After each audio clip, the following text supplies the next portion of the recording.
আমি আজকে একটা মাছের রেসিপি বানাবো। তার জন্য প্রথমে ভেটকি মাছের ফিলের পিস নিয়েছি, নিয়ে ওটাকে কিউব করে কেটে নিয়েছি।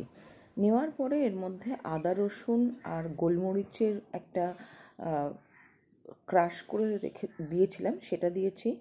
তারপরে দিলাম হচ্ছে কারি লিভ, তারপরে দিয়েছি 2 চামচ কর্নফ্লাওয়ার আর 2 চামচ চালের গুঁড়ো।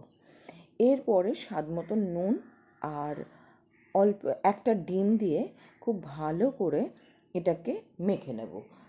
মাছটাকে কিন্তু ধুয়ে আমি আগে নুন আর লেবুর রস মাখিয়ে 5-7 মিনিটের জন্য রেখে দিয়েছিলাম। এবারে এটাকে খুব ভালো করে মেখে নিতে হবে যতক্ষণ না প্রত্যেকটা মাছের গায়ে যে কোটিংটা তৈরি হয়েছে সেই কোটিংটা লেগে যাচ্ছে। এটা যখন রেডি হয়ে যাবে তখন এটাকেও প্রায় মিনিট 10-15 জন্য একটা সাইডে রেখে দেব। তাহলে মাছের সাথে কোটিংটা একটু মজে যাবে, মানে খুব ভালোভাবে লেগে যাবে। এরপরে একটা কড়াইতে সাদা তেল গরম করে ওই মাছের টুকরোগুলোকে নিয়ে আমি এপিট ওপিট করে লাল লাল করে ভেজে নেব। লাল মানে গোল্ডেন ফ্রাই করে ভেজে নেব।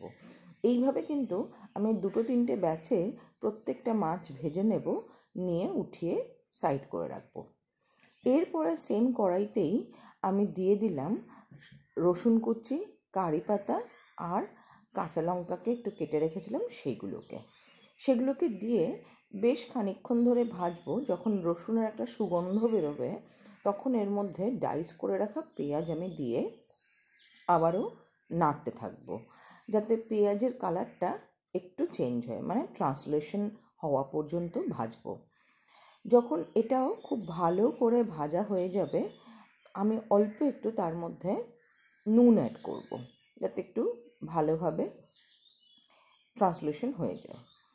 তারপরে এর মধ্যে অ্যাড করে দিলাম বাড়িতে থাকা যে কোনো কালারের ক্যাপসিকাম। আমার কাছে 2টো অ্যাভেলেবেল ছিল, সেই জন্য আমি 2টো অ্যাড করেছি। তোমরা চাইলে সবুজও ইউজ করতে পারো অথবা 3 রকমেরও ইউজ করতে পারো।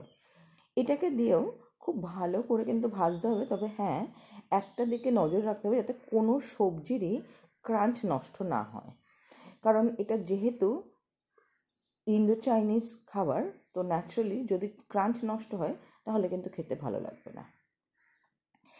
এবারে আমি মিনিট 2-3 ভাজার পরে এর মধ্যে দিয়ে দিলাম একে একে সবই কিন্তু 1 টেবিল স্পুন করে দিচ্ছি tomato sauce, red chilli garlic sauce আর সয়া সস।